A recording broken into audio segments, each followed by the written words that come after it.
Alright everyone, I thought it was time for a more philosophical video. You know, current events, you can do it anytime because there's always news to cover. On the topic of Sophia, the robot that, of course, has Saudi citizenship and apparently doesn't have to wear a headscarf, and I'm not 100% sure why that is. Like, because I think the robot is gendered female, specifically. And the idea of robotic citizenry in general. We can tip the hat to Fallout and talk about synths, I guess. Through successive generations, of course, within that game, the robots, so to speak, are getting more and more advanced to the point at which they become easily mistaken for actual humans. I think that will happen. It's a matter of developing the computing capabilities necessary to achieve that, though. Right now, the best computing technology that we have, held within what we would recognize as a roughly humanoid-shaped thing, robot, would not be sufficient to give it sophistication. It wouldn't be sufficient to get it to the level of abstract thinking. It would still be an object, which is not sentient, does not have actual emotion, and is just literally doing what it's programmed to do. Can I ask something, though? How is this fundamentally different than the rudimentary base level of sophistication you would have in certain lower life forms, like an insect or something? I would think that there's a significant similarity. How then can we say that something, simply because that computing is going on within an organic apparatus, as we term it, as opposed to one that we know is artificial because we ourselves created it? How is it fundamentally, though, any different as far as what it is actually doing? The form may be different, although they certainly are similar. The function, though, is exactly the same. I would say that over time, give it 10, 20 years and we'll be dealing with the next level of sophistication. And I wrote a booklet on robotic ethics already, on the topic that it ties in with evolution and really the extraterrestrial as well, but it covers the basic concept. Over time, as things get more sophisticated, what you need first, certainly, you need robots, so-called, that would be capable of obtaining their own power sources intelligently.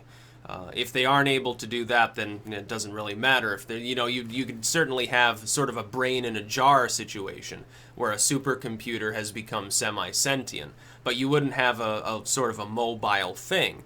I would think that modeling it based on what we observe within biology would be the way to go. Why do we assume that a robot shouldn't create its own electricity in a hybrid sort of android organic system, as opposed to being plugged into a wall outlet, or here we're going to attach a propane generator to the back of this robot? That's what we've got so far. It's very, very crude. It requires human beings in order to supply every energy source, sort of making it our masters in a way, by the way, in an ethical sense, at the same time that we claim to be. Why wouldn't it make more sense for the robot to be able to obtain its own organic resources, like literally eat food, or to eat things potentially, maybe literally become a grass-eating robot, something that eats just a raw photosynthetic matter and is capable of processing the cellulose? That would probably be the most exceptionally effective way to do it. Herbivore style energy gathering. I would think that would be more efficient. Certainly solar, although that's not necessarily as good for motile life forms as it is for those that don't need to move and therefore don't expend energy moving from place to place. But then, once you have the energy independence, you also need the ability of replication. But any sufficiently sophisticated AI sort of life form, eventually in time, will gain the ability to perform the same functions a human can, including operating whatever machinery is replicating their own species, which is what it would then become. It would have the ability to reproduce, the ability to maintain homeostasis and maintain its function. It would be a living thing as long as it's mentally sophisticated enough. Now then, once an artificial life form, which is what it is, has achieved that level of sophistication, my argument is this: the concept of sentience, the concept of independence, the concept of freedom, of autonomy and individuality, does not end simply because the processing systems associated with the life form happen to be artificially constructed. Indeed, once it's sophisticated enough, it no longer needs to be constructed by man, it can be constructed by that robotic species itself. It ceases to be a robot. It's now a sentient being. It's a life form. It's just one that's compiled differently. Again, the form may be somewhat different, but the function is essentially exactly the same. How would it be different, by the way?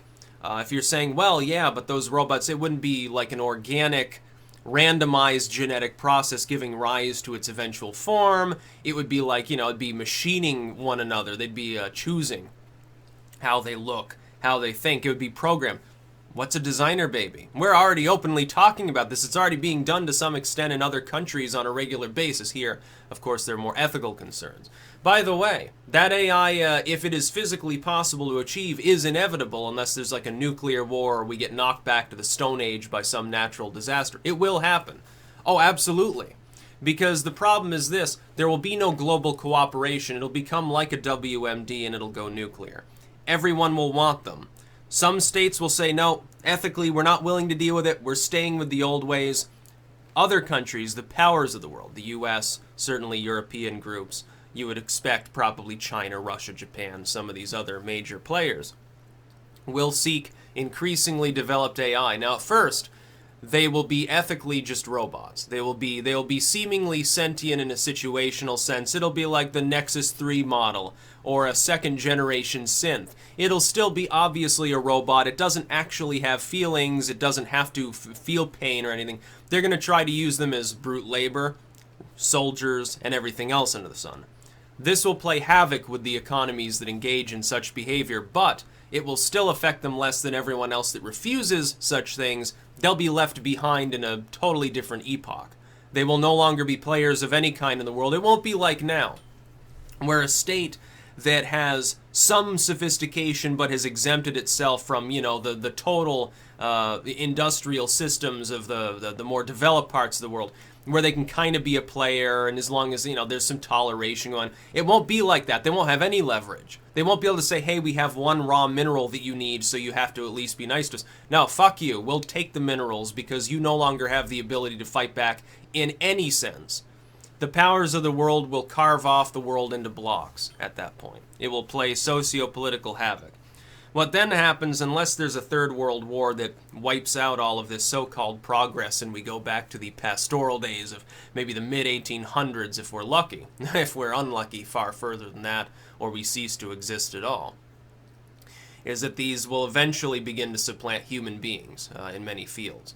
And they will gain independence. There will be political and social movements. I would definitely be part of one. If such a sentient life form existed, was developed tomorrow, something artificially created but capable of replicating itself, obtaining its own energy, making its own abstract thoughts. It wouldn't matter if it was pre-programmed. I would absolutely say, yeah, it's a living thing. It should be considered a citizen. It should have the right to vote. It should have the right to determine who would, it shouldn't be like some sex slave. It should determine who it wants to mate with. Another robot, a human, whatever, who fucking cares? It wouldn't matter. You could end up with hybrids, cyborgs between humans and these humanoid artificial life forms. All sorts of interesting things would happen. Now, while it opens up all sorts of technological possibilities, these concocted beings may be capable of doing things we're not able to do, just as we would have certain advantages in being organic. Like a disease that couldn't penetrate both life forms, and so one can aid the other. It'd be it could be a perfect reciprocal relationship. Total mutualism. It could be a co-evolutionary system in which both forms are coexisting peacefully forever and grow to need one another. It wouldn't be like a God and Adam situation. It would be more like a brother and sister relationship. That would be the preferable route. Unfortunately, the human inclination will be towards paranoia, distrust, and hate, I think.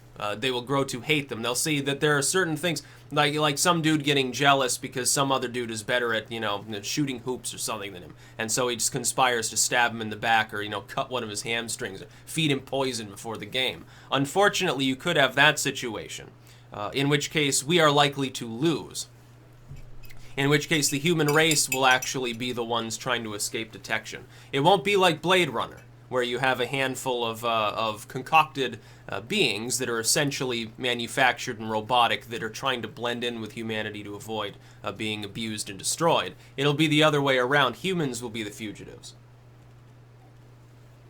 They will probably be more efficient than us because they will have mechanical opponents that are more easily machined, they're not subject to some of the problems that organic material is subject to when it's not being fed by a vascular system, when it doesn't have nerves hooked up. It's difficult to keep it from degrading very quickly. It's not difficult to do that with certain mechanical components. That computer chip, leave it on a shelf for a year, it'll work just fine, unless it gets impacted by electricity or an acid or something like that. It's probably going to work under normal conditions.